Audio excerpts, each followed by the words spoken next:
அனைவருக்கும் வணக்கம். வாழ்க தமிழ், வளர்க நாடகக்கலை. எங்களுடைய ஆரணி சிவா அம்மு நாடகக்கலை குடும்பத்தில் எங்களுக்கு ஒரு பேர் இழப்பு.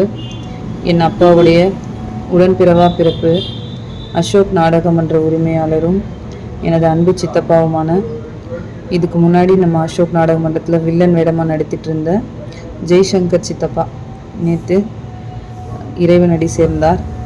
ரொம்பவும் எங்கள் எல்லாரையுமே வருத்தத்துக்கு உள்ளாக்கிட்டு எங்கள் எல்லாரையும் விட்டுட்டு போயிட்டாரு. ரொம்ப கஷ்டமாக இருக்குது. என்னை பெத்த அப்பா கூட அந்த அளவுக்கு மகளே அப்படின்னு கூப்பிட மாட்டாங்க. எந்த அப்பாவும் அப்படி மகளே அப்படின்னு கூப்பிட மாட்டாங்க. ஆனால் என்னுடைய சங்கர் சித்தப்பா பொறுத்த வரைக்கும் எப்போ என்னை பார்த்தாலும் அந்த புன்னகையோட வாய் நிறைய மகளே எப்படி இருக்க அப்படின்னு தான் கேட்பாரு. அந்த ஒரு பாசம் அவருக்கு எப்போவுமே. அந்த மாதிரி ஒரு நல்ல உள்ளத்தை நாங்கள் எல்லாரும் இழந்துட்டோம்.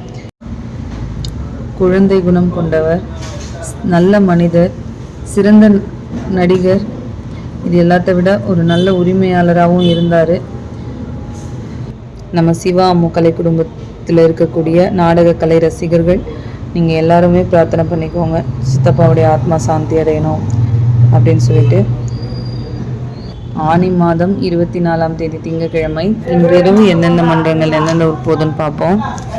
நம்ம ஆரணி சபரி நாடக மன்றம், பாகாயம் அடுத்த தொரப்பாடி ராஜாஜி தெரு, மேல் ஒட்டிவாக்கம் ஜீவா நாடக மன்றம், வந்தவாசி அடுத்த கீழ்கொடுங்காலூர், நந்தினி நாடக மன்றம், போலூர் அடுத்த அணியாலை, அசோக் நாடக மன்றம், மதுராந்தகம் அடுத்த சூறை, சரஸ்வதி கட்டைக்கூத்து, ஒரகடம் அடுத்த வடக்குப்பட்டு, பூவரசன் நாடக மன்றம், திருக்கழுக்குன்றம் அடுத்த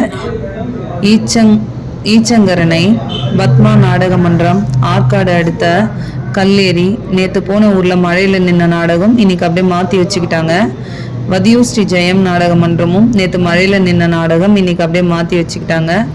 வாலாஜாபாத் அடுத்த குன்னவாக்கத்தில் நேற்று நடக்க வேண்டிய நாடகம் இன்னைக்கு ஜெயம் கம்பெனிக்கு இருக்குது. இன்று இரவு இத்தனை மன்றங்களுக்கு தான் நாடகம். கலை ரசிகர்கள் தொடர்ந்து நாடக கலையை பாருங்கள். நாடகக்கலைக்கு வாய்ப்பும் ஆதரவும் கொடுங்க. நன்றி, வணக்கம். வாழ்க தமிழ், வளர்க நாடகக்கலை.